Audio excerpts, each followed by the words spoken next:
Morning, everybody. It is Monday, the 13th. Monday the 13th. 8:48 a.m.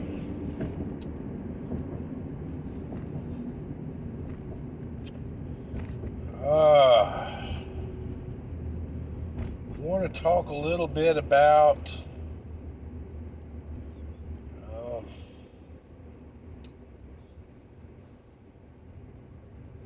playing politics and who should and who shouldn't. Well, guys, number one, politicians are going to play politics. You know what? It's in their fucking name of what they are. So, they're going to play it. So, there you go. But who shouldn't? Well, let's start with number one, the press. Now, I know that in the world of the press, there is an editor. And he is kind of the stopgap on what actually goes out in the news, either as a newspaper or as a television news group, stuff like that. The editor is the grand poobah. He sets the tone of the day, the week, the month, or just the entire organization. Now, in a perfect world, this person would be just a stone wall of don't trust anybody, get facts only, blah, blah, blah, blah, blah. They should be, the only thing they should technically be concerned about is that their organization is putting forth the facts regardless of what direction the facts go. The editor should technically be like Lady Justice, Blind Justice. The editor should be of the news organization should be blind. But with anything, everybody kind of has an opinion. And a lot of times people find out that everybody has their price. You back a dump truck full of money on somebody's lawn, they're pretty much going to do whatever the fuck you tell them to do.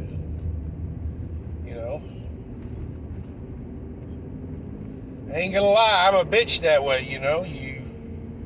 So if somebody got, a dump truck full of money that they want to back on my lawn, I'm your huckleberry right there, guys. I'll do whatever the fuck you want me to do.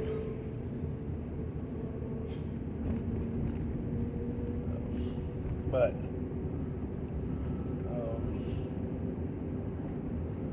same with judges. Judges should not be political. That's why in our federal government we break down into from the executive to the congressional to the judicial branch of the government. We don't want our judges to be swayed. We want them to be impartial. We want them to read the rule of law and interpret that rule of law into each case brought before them.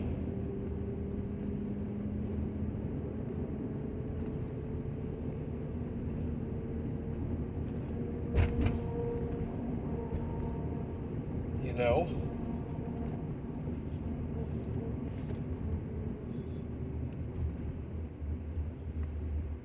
And so we got the press, we got our judges. Next thing we should have is our churches.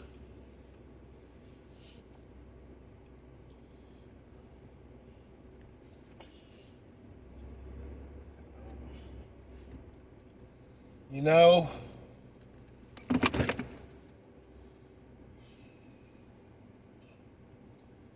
the pulpits of our churches should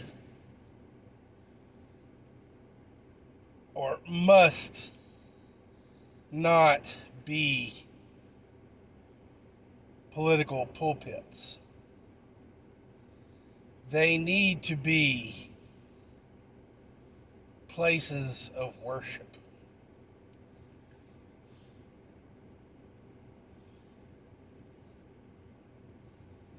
They need to be places where we go hear the Word of God, not the word of politicians.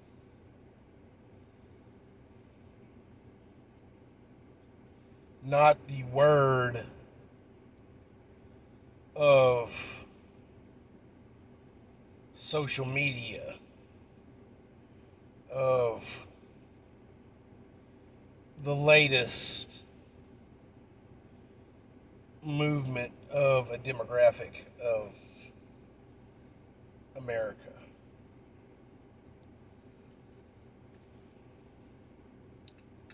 Coming from a Baptist background, I have seen and bore witness to churches, and more importantly, pastors stumble,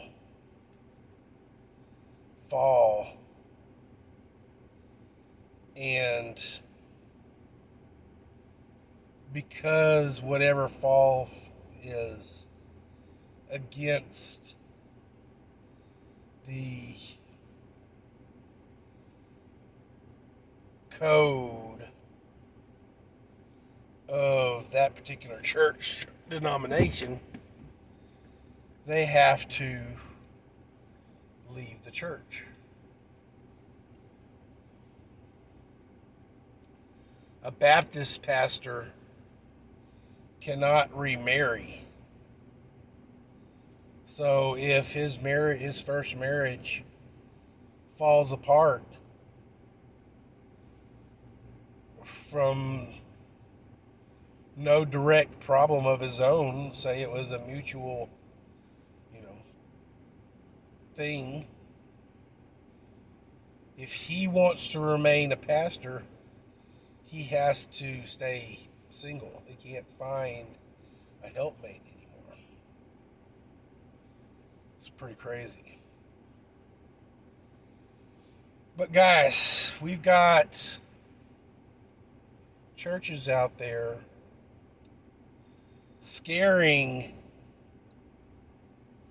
their congregations into giving up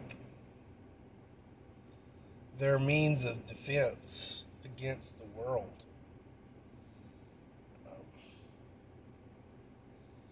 Jesus in the Bible and God in the Bible mentioned many times to arm oneself.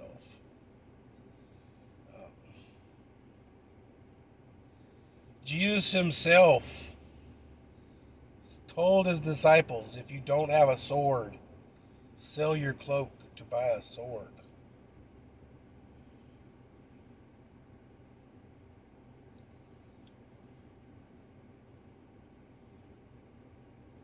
God, I think he told Ezekiel that whenever the Jewish people were building the wall around their city, to lay stone with one hand and have their sword in their right hand, so that they could defend their land while they were building.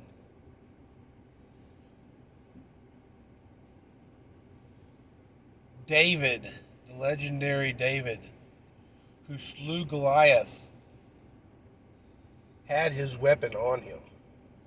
When they pulled him from the flocks he was tending, he had his weapon on him.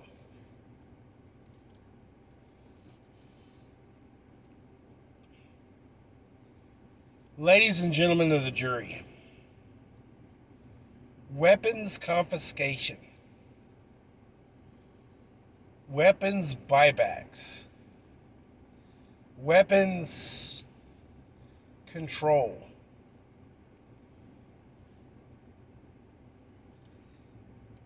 will purely and 100%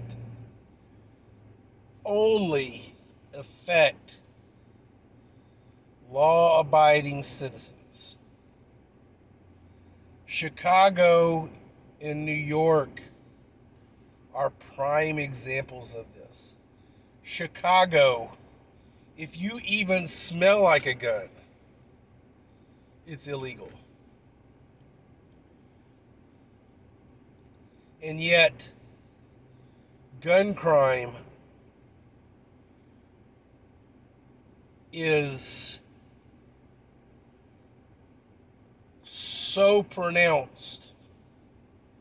I mean, if you want to control guns in Chicago, forget controlling guns from the populace. Control the guns in the criminals' hands. Stop the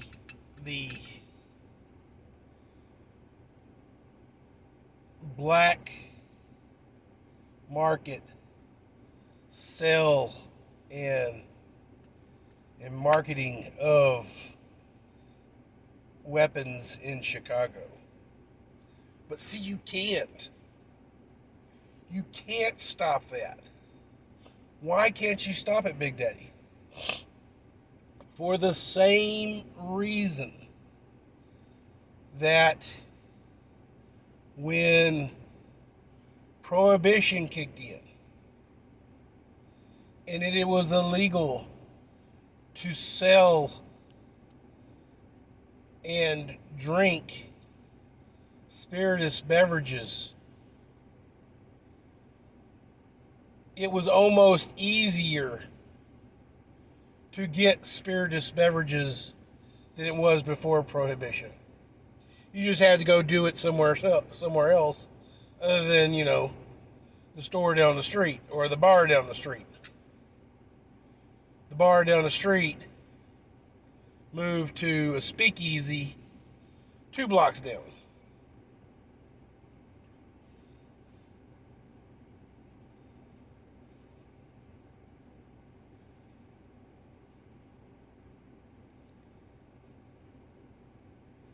Supply and demand. Bad guys want the guns, so bad guys are going to get the guns. What stops a bad guy with a gun? A good guy with a gun. And the will to use it.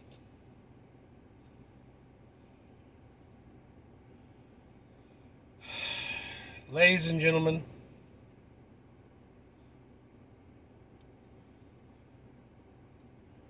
when you interject politics into any organization, because the way our politics are set up, you open the door to lobbyists. You want our politics to be for the people, but you let lobbyists come in and throw money around to make something happen. Lobbyists originally were organizations that were specifically set forth by a group of like-minded persons in a specific city, state, town, county, that would go as a group. These people weren't necessarily organizations. They were a group of people who had a problem. Let's say they wanted a stoplight or a stop sign in their town to stop traffic accidents. A whole group of them would then go to City Hall and lobby for the stoplight.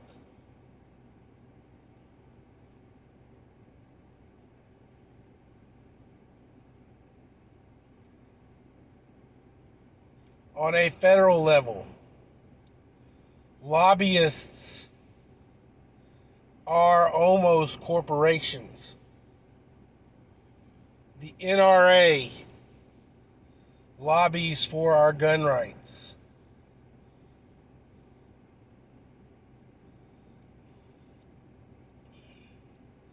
Big Tobacco lobbies for tobacco.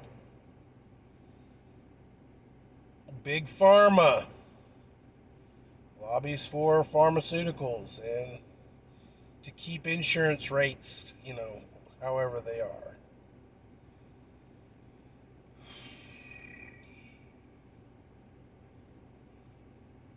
Big Oil. There you go. Those are now the lobbyists of the day.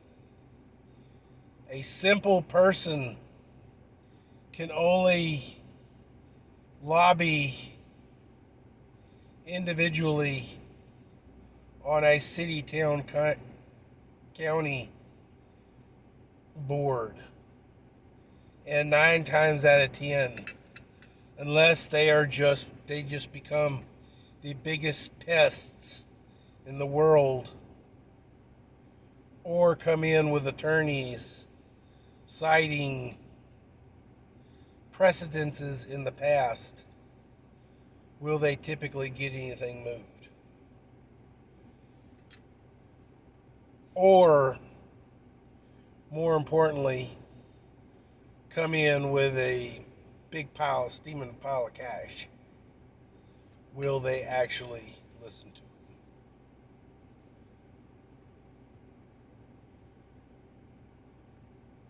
Ladies and gentlemen, lords and ladies, money talks, bullshit walks. This is such as it is in this world.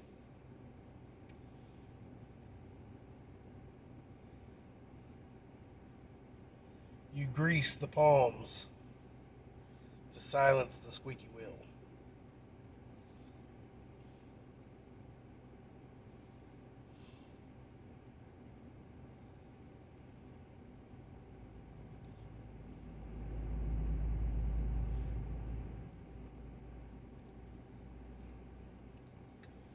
Unfortunately, guys, The church of today runs on money.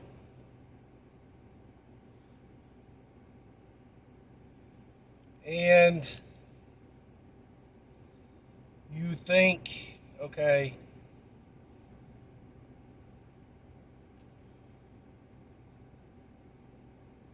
Bob's church in somewhere Houston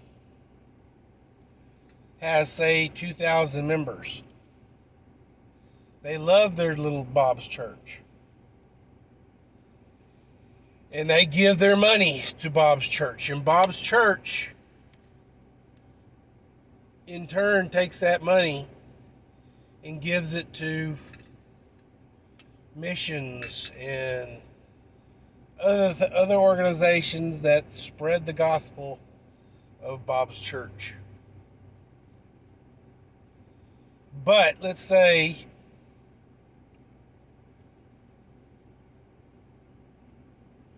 a lobbyist for such and such comes in, and he wants you guys at Bob's church to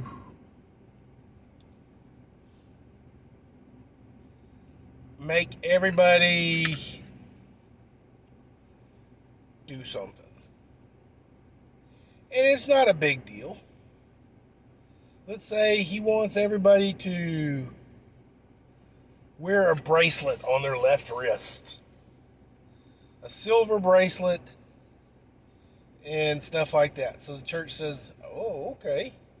And this guy is, let's say he's a jeweler. And he goes to the church, says, hey, I want you guys to come to my place and buy this silver bracelet. It has God on it or something. So the guy, he gives one to the pastor and tells the pastor, for every bracelet I sell, 50% of the proceeds will go to your church. Boom. The jeweler then doubles the price of this bracelet so that covers the 50%. He still makes what he was going to make off of it, and he can give 50% of the proceeds to the church. Everybody then has a bracelet that says God on it. Boom. That's how a lobbyist works. Now, because the church wants that money, the pastor needs to get paid.